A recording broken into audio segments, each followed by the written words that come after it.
This is Concept E classes, and today we'll study Chapter 9 of Class 8 NCERT History, the making of the national movement from 1870 to 1947. So we'll be covering this chapter in two parts. So today we'll see part 1. So the whole chapter will discuss how the Indians were dissatisfied with the British rule and how small groups and people they started to protest against this British rule. So in the first part we'll discuss about the emergence of nationalism and the growth of mass nationalism. In the next part we'll discuss the next two topics.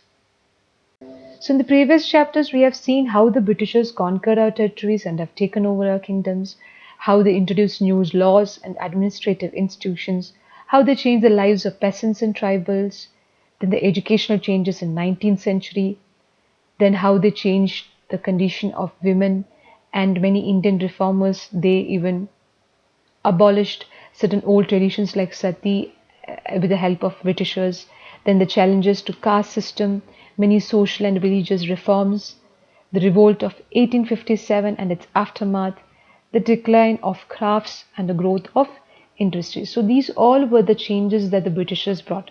Now, were the Indians happy with the British rule? No, they were not. So let's discuss how the different groups and classes were dissatisfied and how they started to react against this British rule.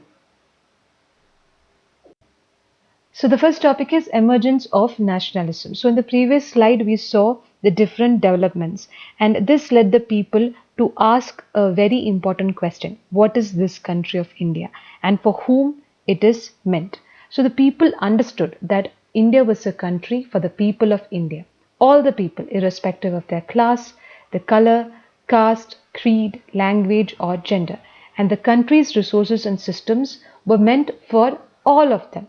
So the people, they started to realize that the Britishers were exercising control over the resources of India as well as the lives of the people. And unless this control of the British was ended, India could not be for Indians. So this realization of Indians led to the formation of many political associations after 1850, especially those associations that came up in 1870 and 1880. Now, most of these associations were led by English educated professionals such as lawyers.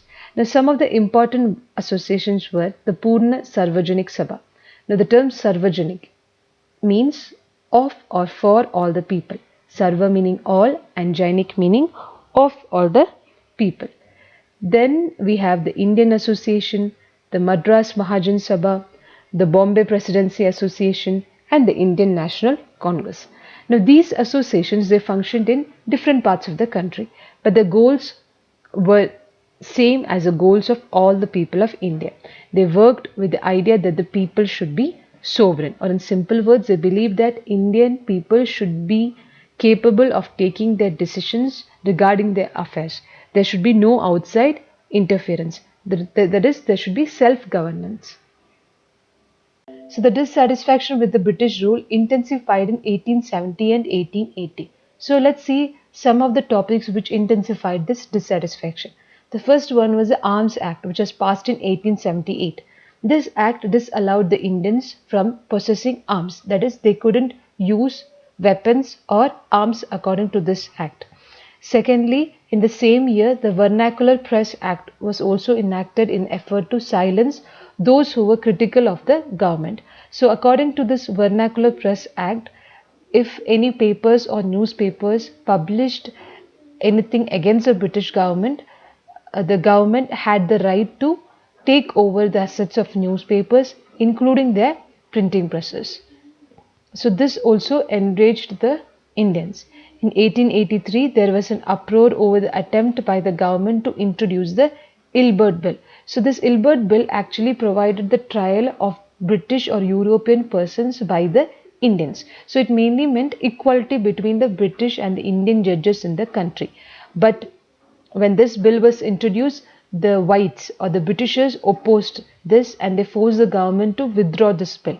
This also enraged the Indians, and this even shows that the racial attitudes of the British in India. So all these intensified the dissatisfaction against the British rule. So the Indians needed an all India organization of educated Indians, and hence the Indian National Congress was established. Now the Indian National Congress consisted of 72 delegates from all over the country, and they met at Bombay in December 1885. So the Indian National Congress was established at Bombay in December 1885, and the main leaders at that time were Dadabhai Naoroji, Feroz Shah Mehta, Badruddin Tyabji, W.C. Banerjee, Surendranath Banerjee, Ramesh Chandra Dutt, S. Subramanya Iyer, and among others, they largely came from Bombay and Calcutta. Now, Nauroji, he was a businessman and he was also a publicist. He was settled in London and a time member of the British Parliament, and he guided the younger nationalists. A retired British official, A.O. Hume, he also played a very important role in bringing Indians from various regions together. So the Indian National Congress was established. So let's see more about this Indian National Congress. So in the first 20 years, it is said that the Congress was moderate or like low key in its objectives and methods. Now during this period, the Indian National Congress, they demanded a greater voice for Indians in the government and administration. It wanted legislative councils to be made more representative and given more power, and they also wanted to introduce this in provinces where it was not existed. And it also demanded Indians to be placed in high positions in the government.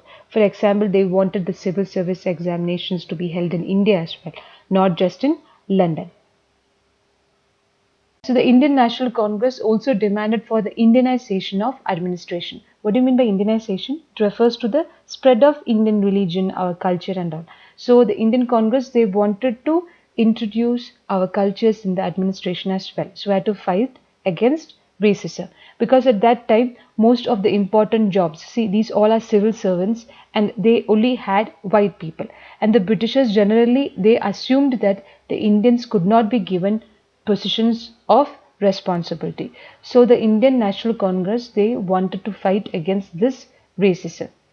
They also hoped that through this Indianization, it would reduce the drain of wealth to England, because most of these British officers, they were sending a major part of their large salaries home. So if the administration consists of Indians, this would reduce the drain of wealth to England. The other demands included the separation of judiciary from the executive, the repeal of Arms Act, and the freedom of speech and expression.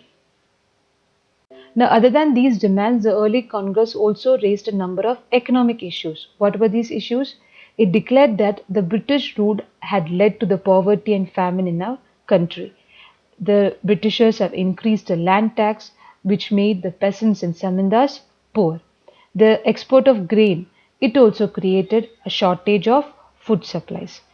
The Congress demanded a reduction of revenue, a cut in the military expenditure, and more funds for irrigation. The Congress also passed many resolutions on salt tax, treatment of Indian laborers abroad, and also against the forest laws, which had affected the tribal laws very badly.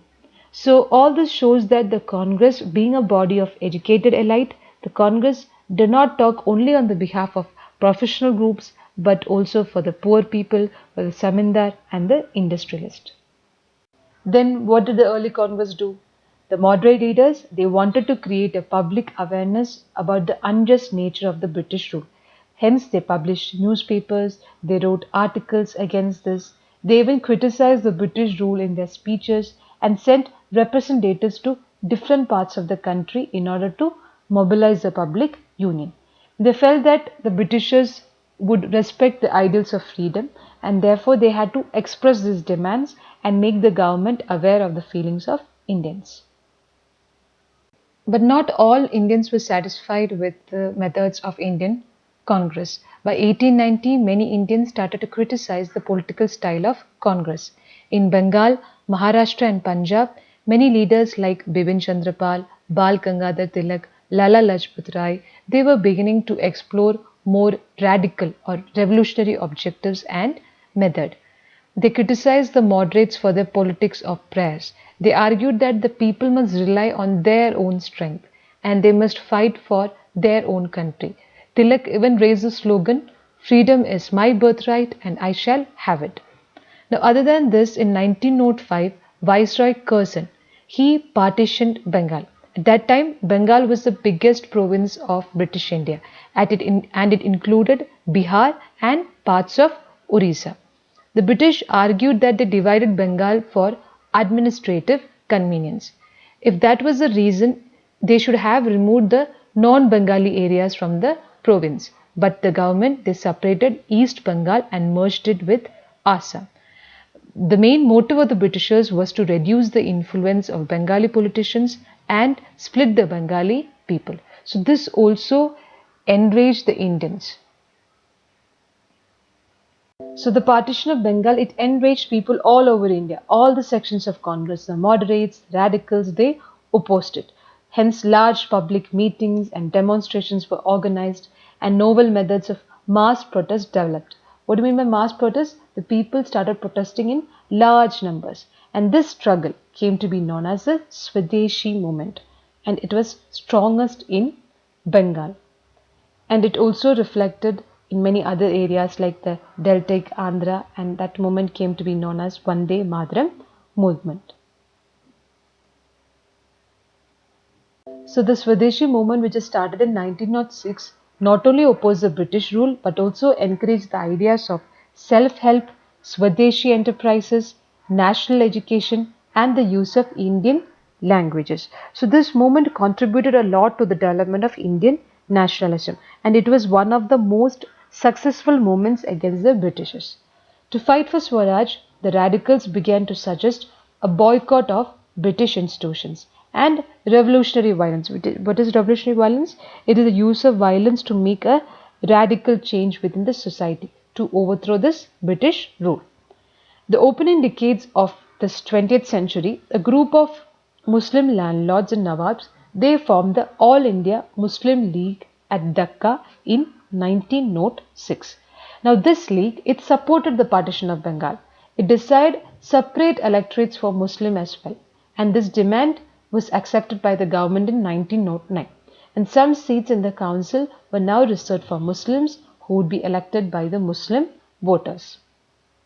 Meanwhile, the Congress split in 1907. We have already discussed in the previous slides that the Congress consists of both the moderates who were against the violence and the radicals who used violence to make a radical change within the society. So why did the Congress split in 1907? Because the moderates, they opposed to the use of boycott that they used in Swadeshi movement. They felt that this boycott involved the use of force.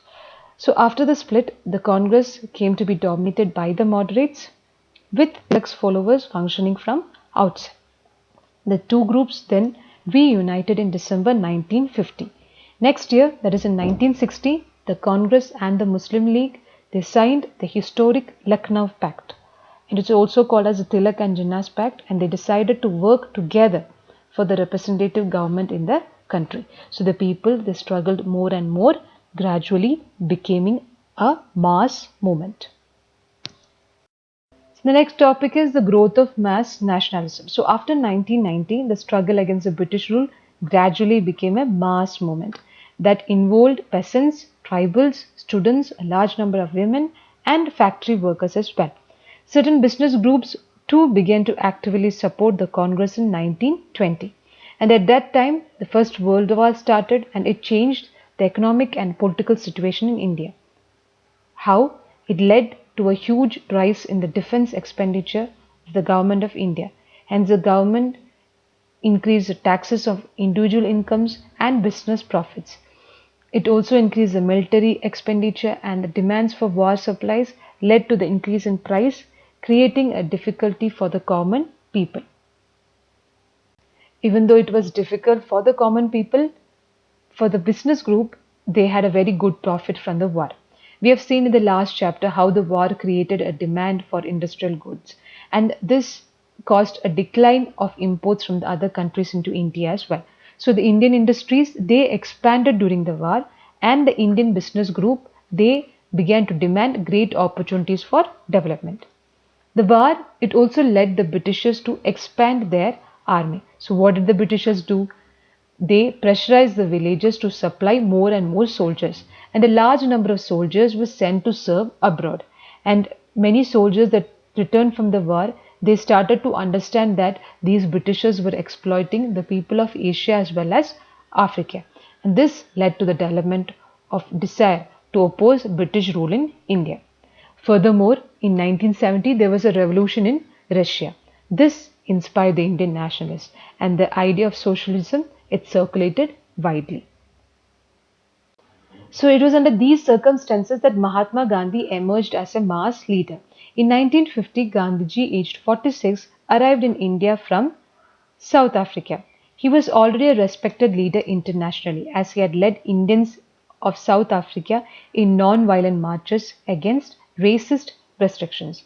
His South African campaigns had brought him in contact with various types of Indians: Hindus, Muslims, Parsis, Christians, Gujaratis, Tamils, North Indians, upper caste merchants, lawyers, and workers. So Mahatma Gandhi spent his first year in India traveling throughout the country, understanding the people, their needs, and overall situation. Then he led local movements. In Champaran, this was the first satyagraha in Champaran, Kheda, and Ahmedabad, where he came in contact with Rajendra Prasad and Vallabhbhai Patel. In Ahmedabad, he led a successful mill worker strike in 1918 as well.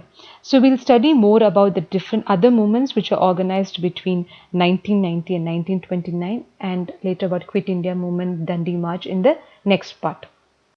So tune in soon for the next session. Thank you so much. May God bless you all. Take care and bye-bye.